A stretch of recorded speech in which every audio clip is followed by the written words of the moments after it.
कि चैत्र नवरात्रि कब से शुरू हो रही है, किस तारीख को है और रामनवमी कब मनाई जाएगी।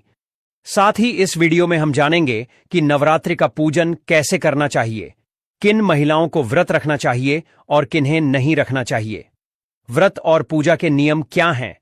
यह वीडियो आपके लिए बहुत उपयोगी होगा, इसीलिए इसे अंत तक जरूर देखें।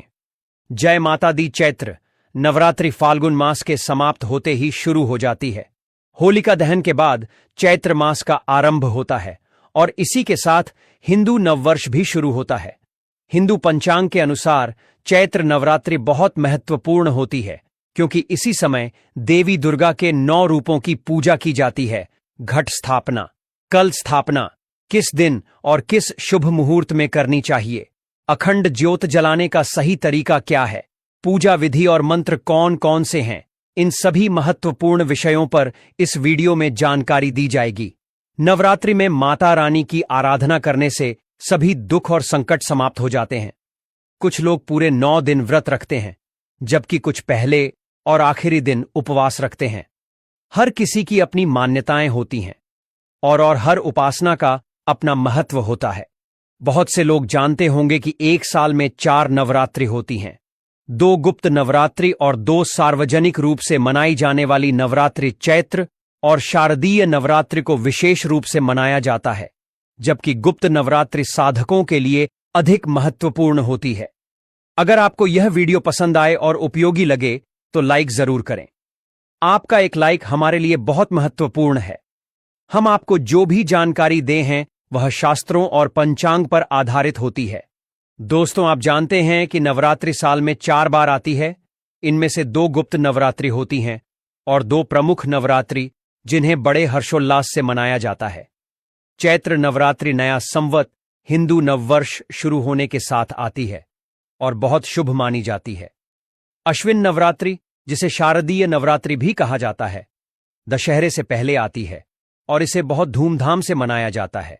माघ नवरात्रि और आषाढ़ नवरात्रि गुप्त नवरात्रि होती हैं, जिनका विशेष महत्व साधकों के लिए होता है। चैत्र नवरात्रि का विशेष महत्व है क्योंकि यह नए संवत के आरंभ के साथ आती है और इस दिन ग्रहों की स्थिति से पूरे वर्ष की संभावनाओं का आकलन किया जाता है। ज्योतिष शास्त्र के अनुसार इसी समय यह निर्धारित होता है कि इस वर्ष का राजा और मंत्री कौन होगा, ग्रहों की स्थिति कैसी रहेगी और आने वाला समय लाभकारी होगा या नहीं। लेकिन यह सिर्फ बातें नहीं हैं, बल्कि पुराणों और ज्योतिषीय गणनाओं में इन बातों का उल्लेख किया गया है। नवरात्रि के पहले दिन कलश स्थापना, अखंड ज्योत जलाना और खेतड़ी बोना, जवारे उगाना बहुत महत्वपूर्ण होता है। कलश स्थापना के लिए मिट्टी का पात्र या तांबे पीतल का घड़ा लें। खेतड़ी बोने के लिए चिकनी मिट्टी या उपजाऊ मिट्टी लें, जिसमें जौ आसानी से उग सके। जौ जवारे के लिए 1 मुट्ठी बीज पर्याप्त होंगे। अधिकतम 100 ग्राम तक ले सकते हैं।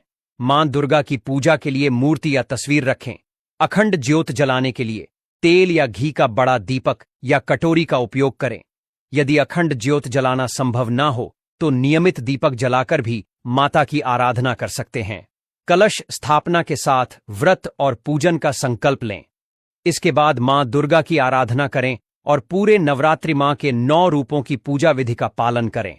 अखंड ज्योत जलाने के लिए यदि आप 9 दिनों तक दीप जलाना चाहते हैं तो इसके लिए कम से कम 1 किलो घी या तेल की आवश्यकता होगी। इसे पहले से लेकर रख लें। कलश स्थापना के लिए एक मिट्टी का या धातु का कलश लें। यदि आपके पास पहले से कोई तांबे या पीतल का कलश उपलब्ध है तो उसे भी उपयोग में ला सकते हैं। कलश पर रखने के लिए नारियल की आवश्यकता होगी। यदि आपके क्षेत्र में पानी वाला नारियल मिलता है तो उसे ले, लेकिन यदि वह उपलब्ध नहीं है तो सूखा नारियल भी इस्तेमाल किया जा सकता है। कलश को सजाने के लिए एक लाल वस्त्र या चुन्नी ले। कलश के अंदर हल्दी की गांठ, चांदी का सिक्का यदि उपलब्ध हो, सामान्य सिक्का, अक्षत चावल सुपारी और थोड़ी सी दूर्वा डालें। यह सभी सामग्री शुभ मानी जाती हैं और माता लक्ष्मी की कृपा बनाए रखने के लिए उपयोगी होती हैं। कलश स्थापना के लिए लकड़ी की एक चौकी ले। चौकी पर बिछाने के लिए पीले या लाल रंग का वस्त्र रखें। माता के श्रृंगार के लिए सुहाग सामग्री जैसे चूड़ियां, लिपस्टिक, बिंदी, कुमकुम और रोली जरूर रखें। पूजा सामग्री में रोली, मौली, इलायची, धूप, दीप और भोग के लिए मिठाई या फल रखें। यदि संभव हो तो ड्राई फ्रूट भी ले सकते हैं। अखंड ज्योत जलाने के लिए दीपक बाती और पर्याप्त तेल या घी पहले से तैयार रखें। पूजा के लिए बैठने से पहले एक तांबे या पीतल का लौटा लें। उसमें पहले गंगा जल डालें और फिर शुद्ध जल से भर लें। अब पूजन विधि की ओर बढ़े। सबसे पहले पूजा स्थल का शुद्धिकरण करें। पूर्व दिशा की ओर मुख करके बैठे और पूजा स्थल पर हल्का जल छिड़क ताकि स्थान शुद्ध हो जाए। जो भी सामग्री आपने पूजा के लिए इकट्ठा की है उसका भी शुद्धिकरण करें ताकि पूजा पूरी श्रद्धा और पवित्रता के साथ संपन्न हो सके। जहां पूजा करनी है वहां जल और पुष्प छिड़क कर शुद्धिकरण करना है और एम का उच्चारण करना है। इस प्रकार आप पूजा स्थल को पवित्र कर लेंगे। जब स्थान और सामग्री शुद्ध हो जाए तो माता की चौकी लगाइए। चौकी पर सफेद या पीला वस्त्र बिछाए। यदि चौकी उपलब्ध नहीं है तो जिस स्थान पर पूजा करने वाले हैं वहां उचित व्यवस्था करें। अब सबसे पहले माता की तस्वीर या मूर्ति को वहां स्थापित करें। माता को विराजमान करने के लिए अक्षत लेकर उनका आसन बनाएं और फिर तस्वीर या प्रतिमा को वहां रख दें। इसके बाद जो जवारे जौ बोने वाले हैं उन्हें 1 या 2 घंटे पहले पानी में भिगोकर निकाल लें। मिट्टी के पात्र को अच्छे से धोकर शुद्ध करें, उसमें रेत डालें और फिर जौ डालें। जौ डालने के बाद उस पर हल्की सी मिट्टी की परत डालें। माता की दाहिनी ओर इस पात्र को रखें। इसके ऊपर यदि चाहे तो कलश रख सकते हैं या फिर अलग से भी कलश स्थापना कर सकते हैं। यदि अलग से कलश स्थापित कर रहे हैं तो पहले उसके नीचे चावल या गेहूं रखें और फिर उस पर कलश स्थापित करें। कलश में गंगा जल डालें और उसमें हल्दी की गांठ, साबुत हल्दी, रुपये का सिक्का या चांदी का सिक्का, कमल गट्टे यदि उपलब्ध हो, सुपारी और दूर्वा डालें। सुपारी और सिक्का डालना आवश्यक है। बाकी सामग्री ना होने पर भी कोई समस्या नहीं है। अब कलश को ढक दें और उस पर थोड़ा सा अक्षत डालें। फिर उसके ऊपर नारियल स्थापित करें। नारियल के ऊपर चुनरी लपेट या फिर यदि चुनरी उपलब्ध ना हो तो कलावा या सफेद धागा लपेट सकते हैं।